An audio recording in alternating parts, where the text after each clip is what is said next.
नमस्कार बच्चों, RKS maths की कक्षा में कक्षा 10 के नए विद्यार्थियों का स्वागत। तो बच्चों, मैं हर वीडियो के पहले इसलिए बोलता हूं कि क्योंकि अभी पिछली कक्षा जो 10 है उसके अभी पेपर नहीं हुए हैं, तो मैं बीच बीच में उनकी वीडियो भी बनाता हूं। तो ये वीडियो जो है जिनके शुरू में मैं ये बोलता हूँ या ये जो नए विद्यार्थियों के लिए बोलता हूँ, तो ये है कि ये इनके लिए है। और जो अन्य वीडियो मैं बनाता हूँ वो जो अभी 10वीं कक्षा क्योंकि विद्यार्थियों के पेपर अभी नहीं हुए हैं, उनके होने वाले हैं, तो उनके लिए भी वीडियो चालू रहते हैं। तो आप जो नए विद्यार्थी हैं उन जो एनसीईआरटी सिलेबस के अनुसार नई वीडियो मैं बना रहा हूँ, तो हम जब 1.1 पूरी कर चुके हैं आपकी वास्तविक संख्याओं वाली प्रश्नावली, जो पहली प्रश्नावली। तो अब हम आगे चलते हैं, आगे के प्रश्न लेते हैं। 1.2 पर चलते हैं। तो 1.2 अभ्यास शुरू करने से पहले हमें जो है यहाँ पर अंक गणित के आधारभूत प्रमेय को समझना है। तो ये अंक गणित के आधारभूत प्रमेय क्या है और ये क्या काम आती है, हमें इसको कैसे सिद्ध करेंगे, कैसे काम में लेंगे, ये बात करते हैं अपने। तो आधारभूत प्रमेय जो अंक गणित की है वो पहले मैं आपको एक उदाहरण के द्वारा बताता हूँ कि जैसे आपके पास मान लीजिए कोई संख्या है, जैसे आपके पास एक संख्या 10 है। तो आपने 10 के अभाज्य गुणनखंड करने सीखे हैं छोटी क्लास से। जैसे सबसे पहले हम सबसे छोटी संख्या 2 का भाग देते हैं, तो 2 का भाग देने पर 5 आता है। तो 5 आगे विभाजित नहीं होता है क्योंकि ये अभाज्य संख्या है खुद ही। तो इस प्रकार से हमने जो है वो 10 को 2 गुणनखंडों के अभाज्य गुणनखंडों के रूप में लिखा है। तो बस ये अंकगणित के आधारभूत प्रमेय बच्चों यही कहती है कि प्रत्येक भाज्य संख्या, ठीक है, यानी जिसमें किसी का भाग जाता है, जिसको विभाजित कर सकते हैं, उसको 2 अभाज्य संख्याओं के गुणनफल के रूप में लिखा जा सकता है। तो बहुत आसानी से आप इसको याद रख सकते हैं कि कोई भी भाज्य संख्या हो उसको 2 अभाज्य संख्याओं के गुणनखंड के रूप में आप व्यक्त कर सकते हैं। और ये गुणनखंड क्या होता है, अभाज्य गुणनखंडों के आने वाले क्रम के बिना अद्वितीय होते हैं। तो ये बात जो यहाँ पर ये कही कि गुणनखंडों के क्रम के बिना, तो ये क्रम का मतलब है कि इस क्रम को हम यूं भी लिख सकते हैं 5 गुणा 2, अन्यथा ये अद्वितीय होते हैं, यानी आएंगे 2 और 5 ही। आप इसको 5 और 2 लिख सकते हैं, लेकिन मतलब ये क्रम छोड़ दें तो ये अद्वितीय होते हैं, यानी 2 और 5 के अलावा 10 के अभाज्य गुणनखंड और कोई नहीं हो सकते।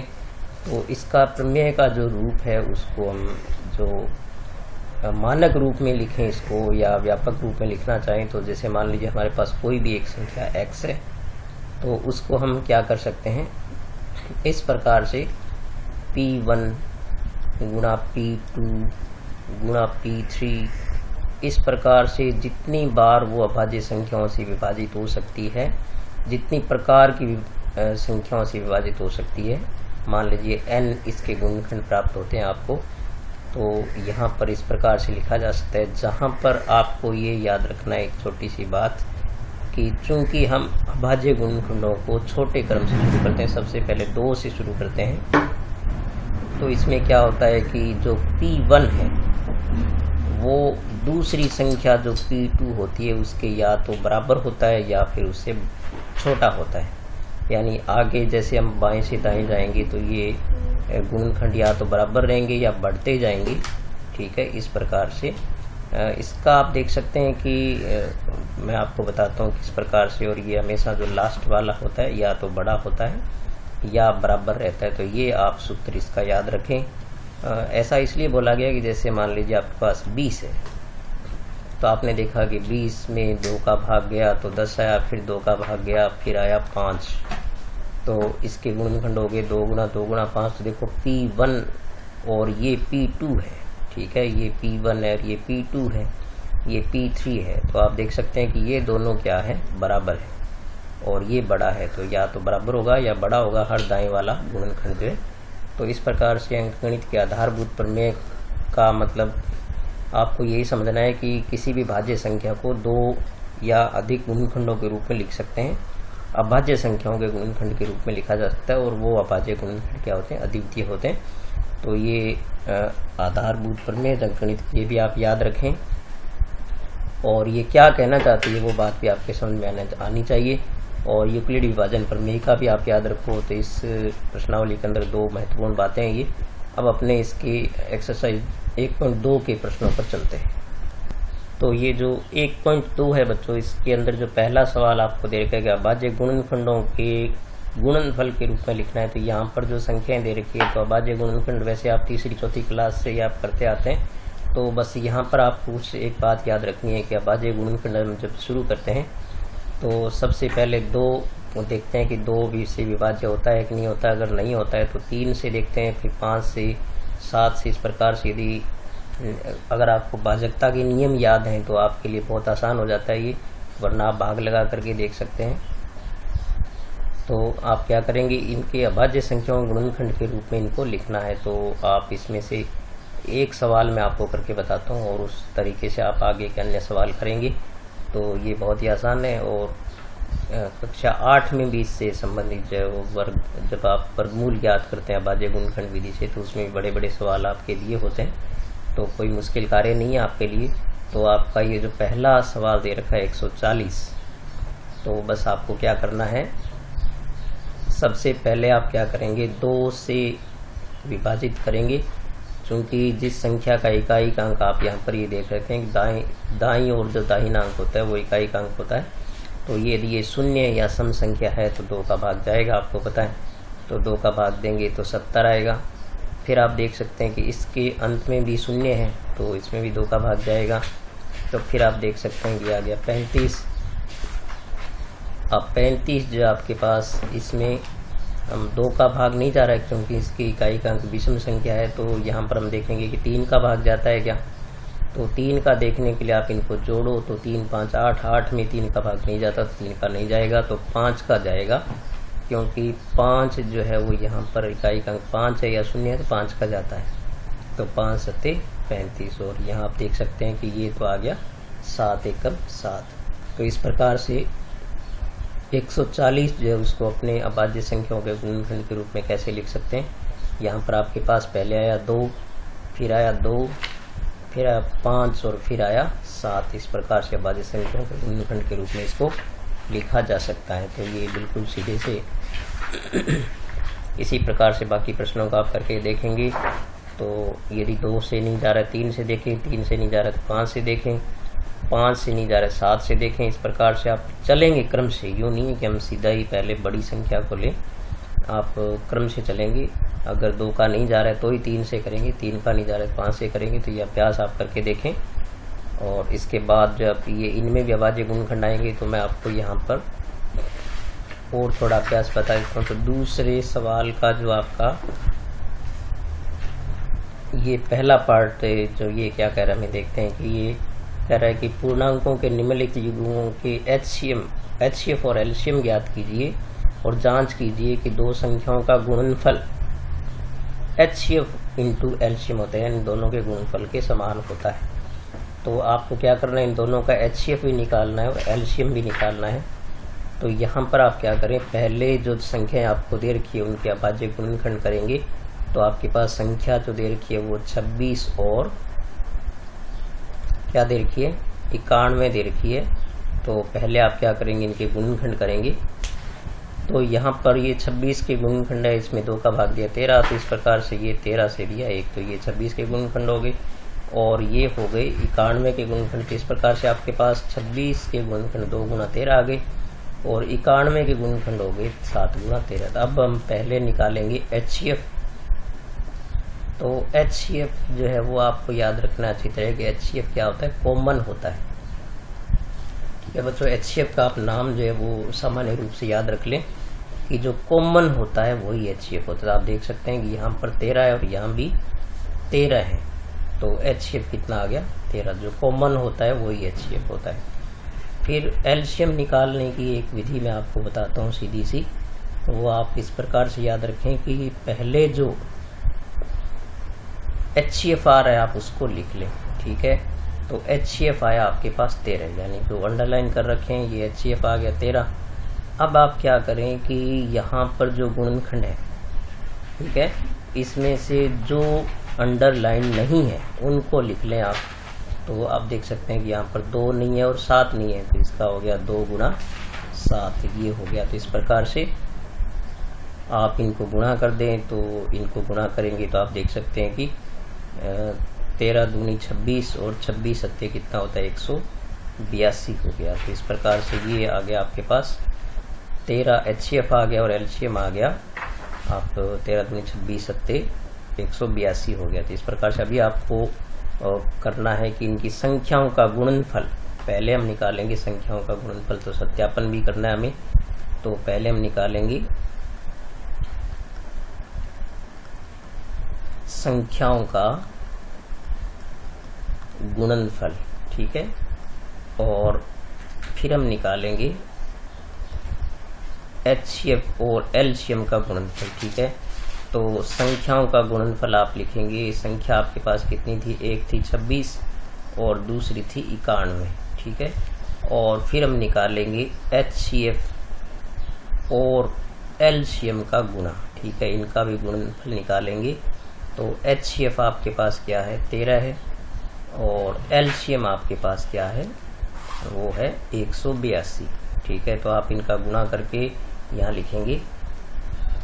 तो यहाँ देखो बच्चों संख्याओं का गुणनफल आपके पास कितना आ गया 2366 और ये HCF इनका गुणनफल भी कितना आ गया 2366। तो आप लिख सकते हैं कि आता है संख्याओं का गुणनफल बराबर हो गया HCF गुना LCM और दोनों 2366 आ रहे हैं, बराबर आ रहे हैं। तो ये आप इन सभी प्रश्नों के लिए ऐसा कर सकते हैं।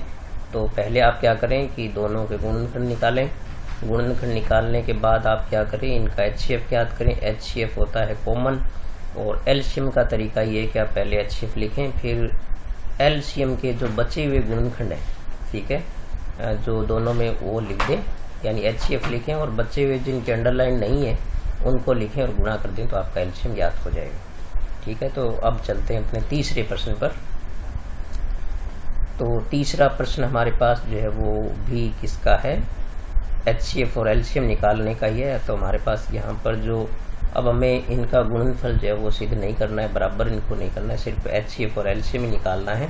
तो यहाँ पर 3-3 संख्याएं आपको दे रखी है। तो जैसे आपके पास ये पहला पार्ट इसका जो है वो है कि 12 गुणा 15 गुणा 21, सॉरी 12, 15 और 21 है, गुणा नहीं है, तो ये अलग अलग है। तो आप क्या करेंगे पहले इनके गुणनखंड कर लेंगे।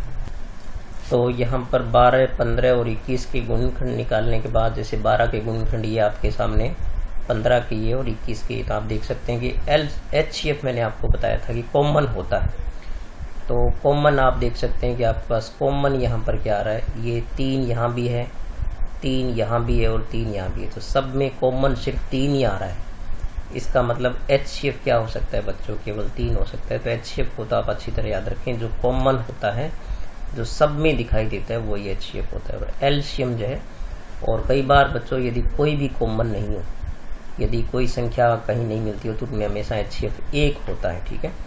और LCM का मैंने आपको तरीका बताया था कि आप क्या करें पहले जो है वो ये जो HCF आया उसको लिख लें और फिर क्या करें आप बचे हुए गुणनखंड जो अंडरलाइन नहीं है उनको लिख लें। तो यहाँ पर आप देख सकते हैं कि ये 2 अंडरलाइन नहीं है, तो हम क्या करेंगे 2 गुणा 2, और फिर यदि यहाँ पर ये 5 अंडरलाइन नहीं है और 7 नहीं है तो अब हम इनको गुणा कर देंगे तो ये आपका हो जाएगा LCM, ठीक है। तो यहाँ पर आप देख सकते हैं कि 4 थी 12, इनका गुणनफल हो गया और 35 हो गया इनका। तो 12 को 35 से गुणा करेंगे तो 12 पंजे 60 और 12 थी 36 और 6 कितना हो गया 42। इस प्रकार से LCM आ गया 420 आ गया। तो ये एक तरीका है। और एक तरीका इसका आप और देख सकते हैं कि LCM का, कि यहाँ पर आप देख सकते हैं कि 2 की घात कितनी आ रही है, 2 आ रही है, 3 की घात 1 ही है और यहाँ पर भी 3 की घात 1 ही है, 5 की घात 1 भी है और यहाँ पर 3 की घात 1 और 7 की घात भी 1 है। तो LCM जब आप लें तो आपको क्या करना है, बड़ी घातों का चयन करना है। तो हमारे पास पहले चूंकि संख्याएं क्या है, जितने प्रकार की है उनको हम लेंगे। तो 2 की अधिकतम घात 2 है तो 2 की घात 2 लेंगे, 3 की घात जो अधिकतम 1 ही आ रही है, 5 की भी 1 आ रही है, 7 की भी 1 आ रही है। तो ये भी आप तरीका काम में ले सकते हैं, अन्यथा जो मैंने आपको बताया तो वो तरीका काम में ले सकते हैं। तो यहाँ पर ये HCF और LCM निकालने के छोटे प्रश्न जो है वो पूछे जा सकते हैं, तो इनको आप अच्छी तरह सीखें। अब हम चौथे प्रश्न पर चलते हैं। तो यहाँ पर हमारे पास चौथा प्रश्न जो बिल्कुल सीधा सा प्रश्न दिया हुआ है हमें दिया है कि HCF जो है इन दोनों संख्याओं का HCF कितना है, 9 है। तो ये यहाँ पर बच्चों तीसरा प्रश्न था यहाँ पर ये। तो चौथा प्रश्न आपके पास क्या है कि यहाँ पर जो है वो 306 और 657 का HCF कितना है, यानी आपको ये कहा है कि HCF ऑफ किस किस का, 306 और जो है वो 657 का, वो कितना है आपके पास, बराबर 9 है। यानी HCF 9 है, तो आपको LCM निकालना है। तो आप यहाँ पर एक सीधा सा ये सूत्र याद रखें कि जब भी आपको LCM निकालना हो या HCF निकालना हो, तो जो संख्याएं दे रखी है उनके गुणनफल में आप HCF या LCM का भाग लगा दें। तो HCF दिया है तो HCF का भाग लगा दें, LCM दिया हो तो LCM का भाग लगा दें। तो यहाँ पर आपको चूंकि HCF दिया हुआ LCM ज्ञात करना है, तो ये जो संख्या आपके पास दे रखी है 306 और 657, इसमें आप किसका HCF का भाग लगा दें, 9 का भाग लगा दें, तो आपके पास क्या प्राप्त हो जाएगा, इनका LCM प्राप्त हो जाएगा। तो यहाँ से आप इसको काट सकते हैं। तो 9 का जब आप भाग देंगे तो 9 तिये 27 और 9 चौके 36, तो यहाँ पर आपके पास ये आ गया 34 और गुणा में 657। तो मैं यहाँ पर गुणा कर लेता हूँ। तो इस प्रकार से आपने देखा कि ये इनका गुणनफल जो है वो 22,338 आ गया। तो ये हो गया इनका LCM। तो आप ये याद रख लें, यहाँ से कभी LCM दिया हो तो आप यहाँ पर LCM में भाग लगा दें संख्याओं के गुणनफल में, और HCF दिया हो तो HCF का भाग लगा दें संख्याओं के गुणनफल में, तो दूसरी राशि प्राप्त हो जाती है आपको। ठीक है, तो ये वैसे यही सूत्र होता है जो यहाँ पर काम में लिया था कि संख्याओं का गुणनफल क्या होता है, HCF गुणा LCM के बराबर होता है। ये वाला सूत्र काम में आया है। तो ये 4 चीज़ें हो जाती है, 2 संख्या हो जाती है और 2 आपके पास ये चीज़ें, तो 4 में से 3 चीज़ें देके चौथी चीज़ आपसे पूछ सकते हैं।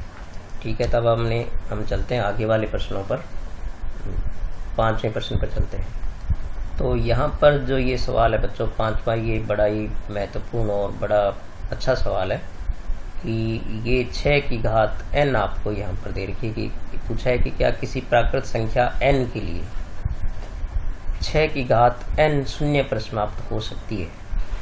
तो 6 की घात n का मतलब ये हो गया कि n की जगह मान लो कोई भी आप संख्या ले लें, 6 की घात 5 ले लें, 10 ले लें, 20 ले लें, तो जितनी घात होती है उतनी बार हम गुणा करते हैं उसको। तो गुणा करने पर जो संख्या प्राप्त होती है वो कभी शून्य पर समाप्त होगी का, यानी उसका इकाई का अंक शून्य होगा या नहीं होगा, ये जांच करना है। तो इसके लिए आप बच्चों एक बात आप याद रख लें अच्छी तरह। मैं आपको बताता हूँ कि कोई भी संख्या ऐसी हो जिसके गुणनखंड करें यदि हम, ठीक है, अभाज्य गुणनखंड जब हम करते हैं, तो यदि उसमें कहीं न कहीं 2 और 5 यदि आ जाता है, ठीक है, तो वो शून्य पर समाप्त होगी, अन्यथा वो शून्य पर समाप्त कभी भी नहीं हो सकती। तो ये 2 और 5 उसके गुणनखंड में आने जरूरी है, चाहे वो संख्या कितनी बड़ी हो, उसमें चाहे अन्य कोई गुणनखंड आते हो, लेकिन उन गुणनखंडों के अंदर जो है कहीं न कहीं आपके पास 2 और 5 जो है वो आने जरूरी है। यदि 2 आए अकेला तो भी काम नहीं चलेगा, 5 आए अकेला तो भी काम नहीं चलेगा, 2 और 5 दोनों यदि आ जाते हैं तो जो है वो शून्य पर समाप्त होगी। तो इसी का फायदा हम उठाएंगे, और जब भी आपको कोई ऐसा प्रश्न दिया जाए तो आप क्या करें, उसके गुणनखंड करें। तो गुणनखंड करेंगे तो यदि उसमें 2 और 5 कहीं आ रहे तो आप लिखेंगे कि शून्य पर समाप्त होगी, अन्यथा नहीं होगी। बस सीधी सी बात आपको याद रखना है। तो यहाँ पर जो आपको ये संख्या क्या दे रखी है आपको, तो यहाँ पर आपको जो संख्या दे रखी है वो आपको दे रखी है 6 की घात n दे रखी है। ठीक है, तो n यहाँ पर जो इसकी घात होगी, जो भी घात हो कोई, तो n आपको यहाँ पर प्राकृत संख्या दी है, जहाँ पर आप क्या लिख सकते हैं, जहाँ n एक प्राकृत संख्या है। ठीक है, तो आप इसमें बस छोटी सी बात आप याद रखें इसमें कि आपको जो भी संख्या यहाँ पर दे रखी है आप उसके अभाज्य गुणनखंड करें। तो हम देखते हैं कि इसके अभाज्य गुणनखंड 6 के क्या आएंगे, 2 और 3 आएंगे। तो 2 और 3 की घात n, मतलब 2 और 3 ही बार बार आएंगे उसमें। तो आप लिख सकते हैं कि चूंकि, तो यहाँ बच्चों आपने देखा कि चूंकि यहाँ पर जो है वो केवल 6 के अभाज्य गुणनखंड में 2 और 3 आएंगे, तो आप यहाँ पर यही बात लिखेंगे कि 6 की घात n के अभाज्य गुणनखंड जो उसमें 2 का अंक तो आता है, ठीक है, लेकिन 5 का अंक नहीं आता है। 2 का आता है लेकिन 5 का नहीं आता है, और नहीं आ सकता है क्योंकि अंकगणित के आधारभूत प्रमेय क्या कहती है कि ये गुणनखंड जो होते हैं वो अद्वितीय होते हैं। तो 2 और 3 के अतिरिक्त और कोई संख्या नहीं आ सकती, तो आप लिखेंगे कि ये शून्य पर समाप्त नहीं हो सकती। आप इस प्रकार का यदि आपको कोई और भी संख्या दे दी जाए, सपोज कीजिए आपको ये दे दिया कि 15 की घात n शून्य पर समाप्त हो सकती है कि नहीं हो सकती है, तो आप उसमें सीधा सा लिख सकते हैं कि चूंकि 3 गुणा 5 आएंगे इसके अभाज्य गुणनखंड, तो यहाँ पर आप देख सकते हैं कि 5 आता है, 2 नहीं आ रहा है, तो आप यहाँ पर यही लिख देंगे कि 5 का अंक तो आता है लेकिन 2 नहीं आता है, इसलिए ये भी शून्य पर समाप्त नहीं हो सकती। मतलब 2 का और 5 का आना जरूरी है, ठीक है। तो मैं समझता हूँ कि आपको ये बात समझ में आई होगी और कोई ज़्यादा इसको रटने की आवश्यकता नहीं है। बस आप अभाज्य गुणनखंड में देखें कि 2 और 5 दोनों आए तो शून्य पर समाप्त होगी, अन्यथा नहीं होगी, ठीक है। तब चलते हैं नेक्स्ट प्रश्न पर। तो यहाँ पर जो ये सवाल दे रखा है हमें छठा, ये कहा है कि आप व्याख्या कीजिए कि ये जो संख्याएं आपको दे रखी है, एक यहाँ पर ये संख्या दे रखी है और एक यहाँ पर ये संख्या दे रखी है, तो ये भाज्य संख्याएं क्यों हैं। तो बच्चों भाज्य संख्या एक तो आप ये याद रखें कि जिनके अभाज्य गुणनखंड संभव होते हैं वो भाज्य संख्याएं होती है, भाज्य होती है जिनके गुणनखंड संभव होते हैं। तो यहाँ हालांकि आपको गुणनखंड दिख रहे हैं लेकिन चूंकि 5 यहाँ प्लस में दे रखा है, तो आप देखें कि इनको गुणा करने पर, जोड़ने पर जो संख्या बनेगी वो किस प्रकार की बनेगी। तो आपको गुणा करने जोड़ने की आवश्यकता नहीं, आप सीधा भी कर सकते हैं। तो आप ये पहला पार्ट खुद करना, मैं आपको दूसरा करके बता रहा हूँ। तो यहाँ पर जो आप देखें कि आपको जो संख्या दे रखी है वो यूँ दे रखी है, 7 दे रखा है पहले, तो 7 गुणा 6 गुणा 5 गुणा 4 गुणा 2 गुणा 1 और प्लस में क्या दे रखा है आपको 5 दे रखा है। तो आप यहाँ देख सकते हैं बच्चों, ये जो यहाँ से गुणा से एक संख्या बनेगी और एक संख्या ये है आपके पास यहाँ पर। तो हम क्या कर सकते हैं, इसमें से 5 कॉमन निकाल सकते हैं। तो 5 कॉमन निकालेंगे तो हमारे पास यहाँ बचेगा 7 गुणा 6 गुणा 4 गुणा, यहाँ पर 3 रह गया बच्चों, यहाँ पर 3 गुणा 2 है, तो 3 गुणा 2 गुणा 1 ये रह गया, प्लस में आपके पास यहाँ रहेगा 1, ठीक है, क्योंकि 5 में से 5 कॉमन गया तो 1 बच गया। तो आप यहाँ देख सकते हैं कि यहाँ से गुणनफल करने पर जो भी संख्या बनेगी उसमें 1 जोड़ देंगे तो एक संख्या ये बन गई और एक संख्या यहाँ से बन जाएगी। इसका मतलब कम से कम 2 गुणनखंड हो गई, ठीक है। तो 2 गुणनखंड हो गए तो वो भाज्य संख्या हो गई। तो आप लिख देंगे कि चूंकि गुणनखंड संभव है, चूंकि गुणनखंड संभव है अतः भाज्य है, ठीक है। ये भाज्य है, आप समझ गए होंगे कि गुणनखंड कैसे संभव है, क्योंकि एक गुणनखंड ये हो गया और एक यहाँ से संख्या बनेगी। आप चाहे इसको गुणा करें जोड़ें उसकी ज़रूरत नहीं है, क्योंकि 2 संख्या हमारे पास पहले से ही गुणा में प्राप्त हो रही है यहाँ से। तो ये गुणनखंड संभव है, इसलिए एक भाज्य संख्या होगी, सीधी सी बात है। और यहाँ पर 13 कॉमन आ जाएगा तो इसके भी गुणनखंड संभव होगी। कॉमन आना मतलब गुणनखंड हो गया, तो ये भाज्य संख्याएं आप ऐसे पहचान सकते हैं। अब चलते हैं अपने नेक्स्ट प्रश्न पर। तो यहाँ जो एक ये प्रश्न आपको भाषा में दे रखा है बच्चों, इसमें ये कहा है कि किसी खेल के मैदान के चारों ओर एक वृत्ताकार पथ है।